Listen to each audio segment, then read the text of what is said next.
Oh my God. Well, good morning. Yes, it's me, Kenny Polcari, your host of the party, and I am back after spending another couple of days up in New York City filming my Trader Talk podcast, as well as appearing with Charles Payne and Stuart Varney and seeing some clients and doing all that other good stuff. Anyway, today is Monday, May 12th, 2025, and here are the things that you need to know because markets are on a tear. Scotty brings Gigi to the table and makes a China trade deal. Now, it's not finished, but he's made the outline of it. Global markets are in risk-on mode, right? U.S. futures are surging. Gold drops, oil's up, bonds are down, yields are up.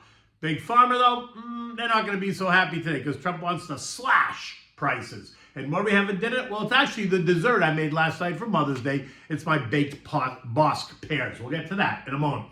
So wake up and grab the coffee, maybe even a donut. Just get up because markets are on fire.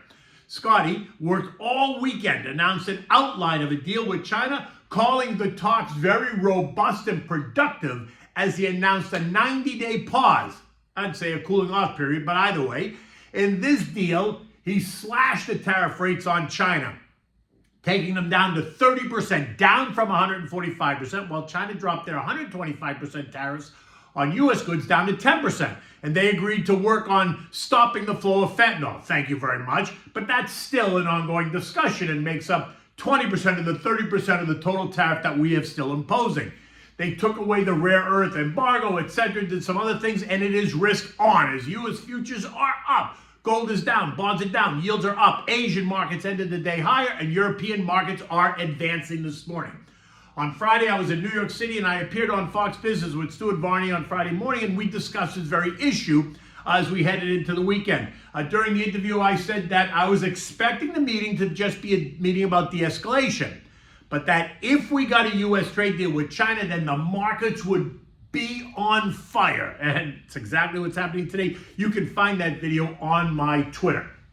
You can also find it on the Fox Business website as well. Anyway, at 7:45 this morning, U.S. futures are up. The Dow is up 1,015 points at 2.5%. The S&P is up 175 points, 2.7%. Nasdaq up 780 points or 4.5%.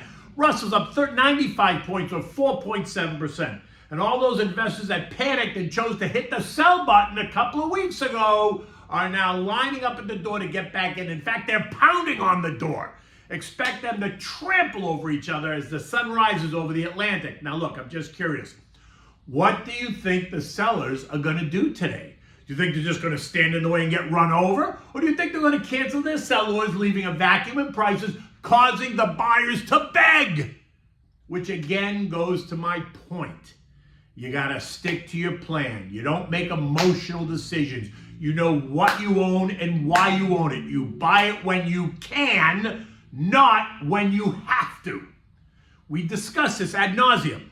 While it was uncomfortable, it was never meant to be long-term. And so far, it's been about 4 weeks. Now, this morning, my friend Mike Lee told Cheryl Casone on Mornings with Maria that when you bake a cake, you got to break a few eggs. Well, he broke a few. Well, let's just see how this cake comes out. All the favorites are quoted higher and trading up big in the pre-market. Nvidia's up 7 points or 6%. Apple up 13 points or 6.5%. Palantir up 5 points or 4.1%. Microsoft up 10 points or 2%.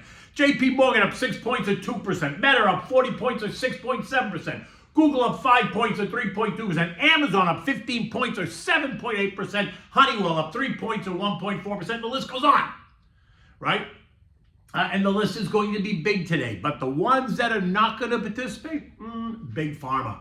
They are not happy today because Trump also announced some other big news.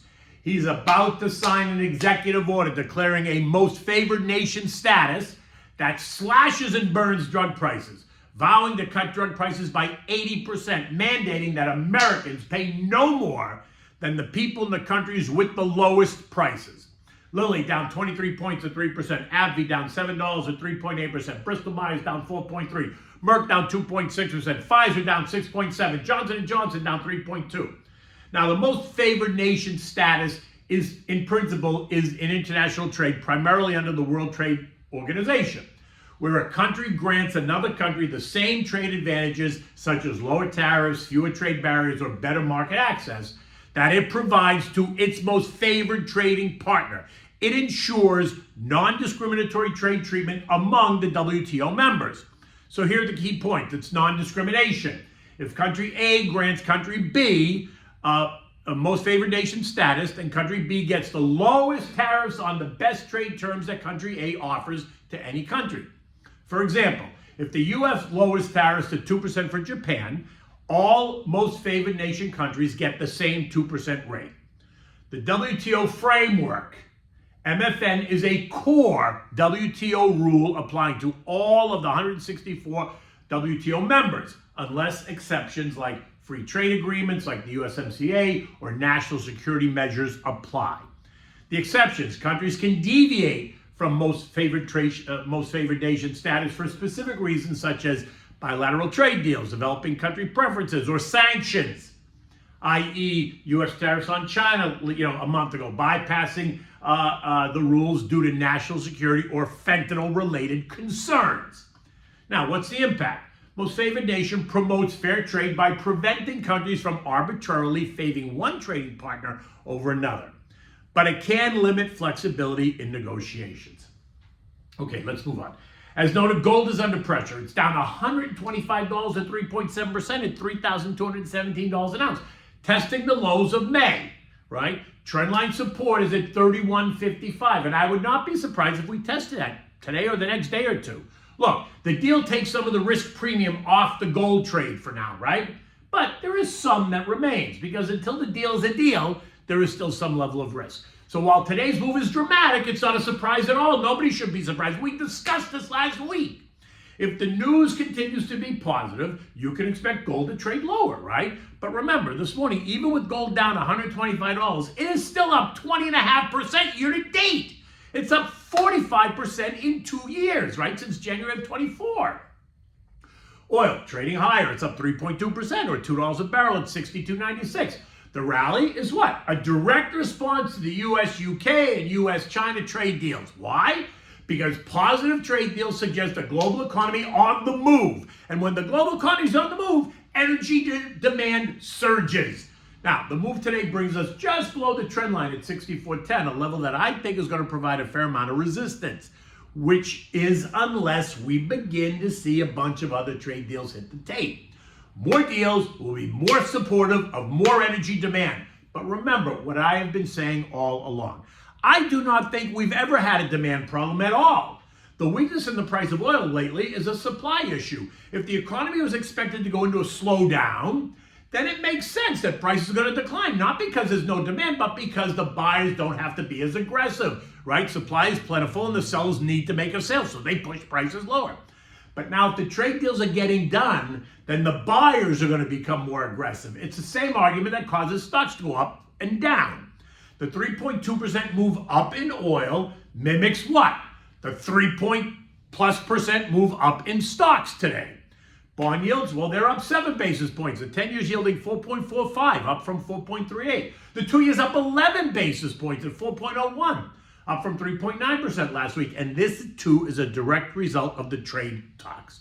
If investors expect strong economic data or growth that the trade talks could provide, then that's going to reduce demand for bonds as investors shift to riskier assets like stocks, right? You're seeing this pattern here, sending bond yields up while bond prices go down. And by the way, the market can function with 4.5% 10-year yields or even 5% 10-year yields if the economy remains strong. It's when yields go up and the economy slows that stocks suffer. Eco data today is all about the CPI, PPI this week. CPI due out tomorrow. Increases are expected month over month, while year-over-year results are expected to be flat. PPI month-over-month increases are also expected, but year-over-year results in the PPI are expected to be lower.